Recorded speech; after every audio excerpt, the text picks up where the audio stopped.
오늘은 구조적 외화 포지션, Structural Foreign Exchange 포지션에 대해서 얘기해 보도록 하겠습니다. 최근 국내 은행도 해외 투자가 늘어남에 따라 구조적 외화 포지션이 중요하게 대두되었고, 2025년 금감원 및 금융위에서 승인을 받는 경우에 구조적 외화 포지션을 인정하도록 되었기 때문에 그 중요성이 대두되어 논의해 보도록 하겠습니다. 우선 개념 및 내용에 대해서 정리해 보도록 하겠습니다. 구조적 외화 포지션을 함은 은행의 회화 투자 및 운영 과정에서 발생하는 비거래성 외화 포지션으로서 단기 거래가 아닌 장기적인 해외 자산 보유를 목적으로 발생하는 포지션을 의미하고 있습니다. 예제로서는 해외 자회사 투자금이 그 사례가 될 수 있을 것 같습니다. 구조적 외화 포지션은 금융기관이 환율 변동에 따른 자본 비율의 영향을 해지하기 위해 보유한 외화 포지션을 의미하고 있습니다.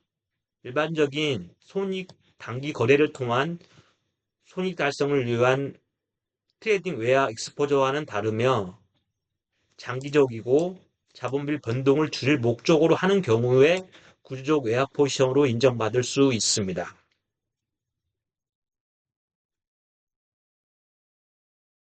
다음에 보시면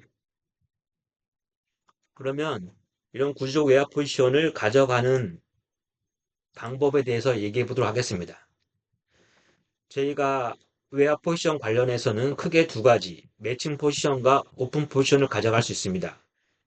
매칭 포지션을 함은 외화 자산과 부채가 유지되어 오픈 포지션이 발생하지 않기 때문에 외화 손실이 발생하지 않습니다.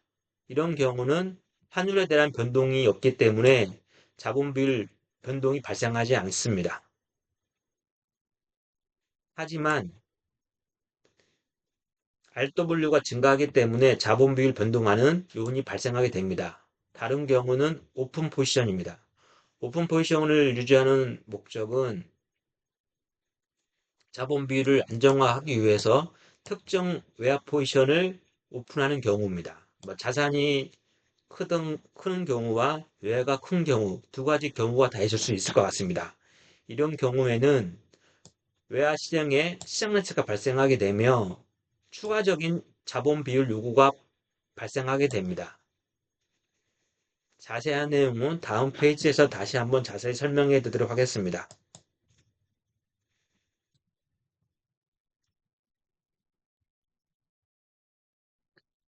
여기서는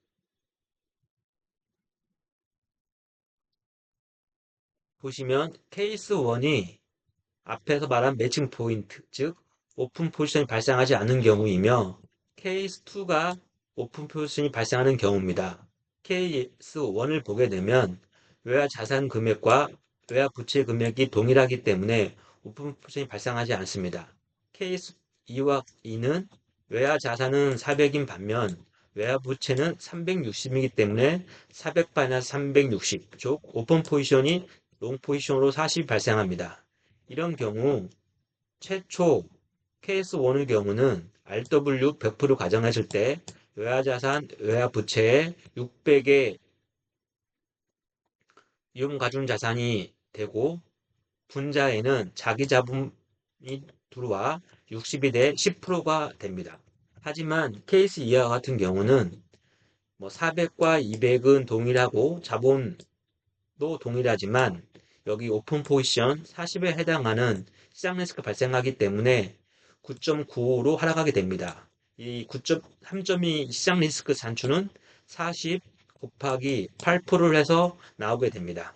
이렇게 케이스 1과 케이스 2를 보게 되시면 케이스 1은 최초 자본비율이 높으나 케이스 2 같은 경우는 자본비율이 하락하는 문제가 발생합니다. 하지만 외화가 환율이 변동됐을 때 본 케이스와 같이 환율이 15% 상승했을 경우를 보게 되면 케이스 1의 경우 외화 자산도 460, 외화 부채도 460이 되어 자기 자본도 오픈 포지션이 발생하지 않기 때문에 변동이 없어 외화 자산이 460, 국내 자산 600, 자기 자본 변동이 없기 때문에 10에서 9.9%로 약 퍼센트 포인트가 하락하는 문제가 발생합니다.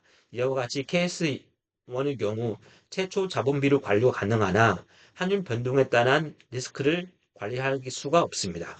케이스2와 같은 경우는 최초 9.95나 외화자산 46% 증감과 같이 앞에서 말한 오픈 포지션 42에 대한 외화 평가 손익이 발생하여 자기 자본도 66으로 상승하게 됩니다. 이럴 경우 자기 자본은 66, 이용가중 자산은 460, 200, 신용 리스크와 3.68, 66 곱하기 8%를 한 시장 리스크를 산출하게 되기 때문에 환율 변동에 따른 자기 자본 변동성을 축소할 수 있습니다. 이런 경우는 구주적 외화 포지션을 미인정했던 경우 만약 금감원 승인 득한 후 구주적 외화 포지션을 인정하는 경우는 최초 10%와 같이 외화자산 400, 국내산 200, RW는 동일하고 자본도 600입니다. 앞에서 미인정한 경우는 시장 리스크 발생하나 시장 리스크 산출 대상에서 오픈 포지션이 제거되기 때문에 시장 리스크 발생하지 않습니다. 따라서 비율은 10%로 케이스 1과 매칭시켰을 때와 동일한 비율이며 환율이 상승했을 경우도 보게 되면 오픈 포지션이 없기 때문에 이용가중 자산이 460으로 증가하는 경우도 평가손익이 발생하여 자기 자본이 66이 돼서 자기 자본 비율은 10%가 유지됩니다. 이와 같이 구조적 외화 포지션을 인정하는 경우는 은행 측면에서 자본 관리를 할 수 있는 중요한 요인이 되게 됩니다.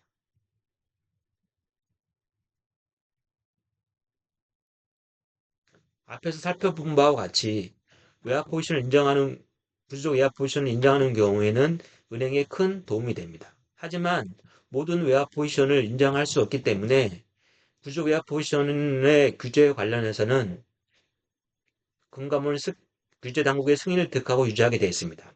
잠깐 구조적 외화 포지션의 규제 변천을 알아보도록 하겠습니다. 1996년 바젤이 도입됐을 당시도 시장 리스크 관련한 외화 포지션을 제외 가능하도록 허용을 하였습니다. 하지만 구체적 가이드라인이 없었기 때문에 적용하지 못했습니다.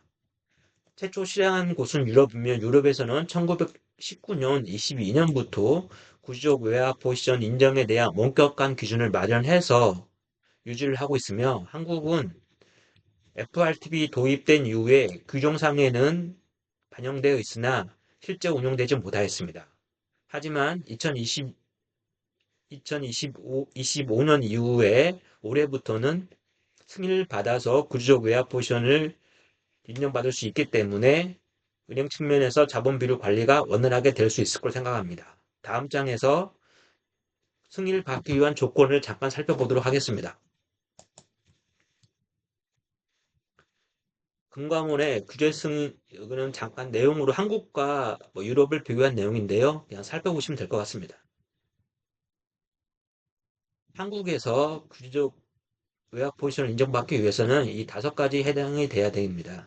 첫 번째는 환율 변동으로 인한 비해서 자기 자본 비율이 불리한 변화를 겪을 것. 이 의미는 순 오픈 포지션이 무조건 롱이 된다는 의미와 동일합니다. 롱인 경우만 RW를 증가시키기 때문에 롱 포지션 경우만 인정을 하겠다. 만약에 순 오픈 포지션이 숏인 경우는 인정하지 않습니다. 여기 내용 최소 6개월 인정받아야 되고 빅트레이딩 계정해야 되는 부분은 참고하시면 될 것 같고 금융당국에서는 승인을 받기 위해서는 까다로운 절차가 있으며 제가 코멘트 밑에 저희 이와 관련된 내용을 정리한 부분이 있으니 자세한 내용을 알고 싶은 분은 사이트에 참조해서 가시면 될 것 같습니다. 마지막으로 정리를 하자면 다국적 은행, 즉 해외 투자가 많은 경우에 외화에 관련된 부분이 은행의 자본 비율에 영향을 미치는 부분이 크게 있습니다. 이를 위해서 자본관리 측면에서 구조적 외화 포지션 관리는 매우 중요한 포지션으로 작용이고 이에 대한 관리가 필요할 것으로 생각되고 있습니다. 이상입니다.